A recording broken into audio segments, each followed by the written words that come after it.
Abalokola abawagira enjuyi zombi bakeddeko ewa ku kkooti ya Buganda Road okuwulira ensala y'omusango ogumaze emyaka 3 mu kkooti.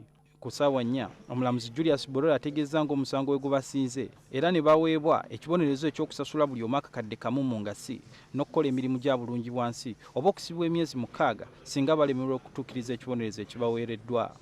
Abasumba okuli Martin Sempa, Solomon Male, Michael Chaze ne Bob Kayira batwalibwa mu kkooti mu mwaka gwa 2009 oluvannyuma lw'okutegeeza nga Pastor Robert Kayanja bwe yali yeeyambisa abavubuka abagobereza okubakozesa ebyensonyi. Wabula omusango bagwegaana. Ffe tetwonoona bizinesi za Kayanja. Ffe tubuulira njiri ndi Makerere mazeeyo emyaka emeka, Kyaza amaze emyaka ku Omega.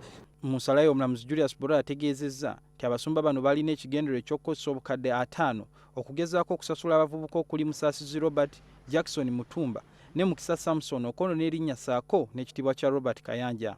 Ye Pastor Solomon Male akoledde katemba mu kkooti bw'asabye abeeko kyayogera mu kkooti oluvannyuma lw'okubasingisa omusango ekiwaliriza omulamuzi okulagira nti bamuggalire okumala eddakiika 10.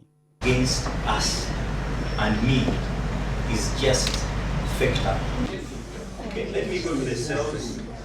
Doesn't matter. But the world will know. Baba wagizi wa Pastor Kayanja bajaguza.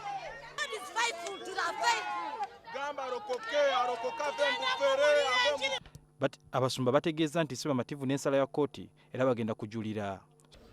Tulina obwennyamivu n'ensala weeno. We are disappointed.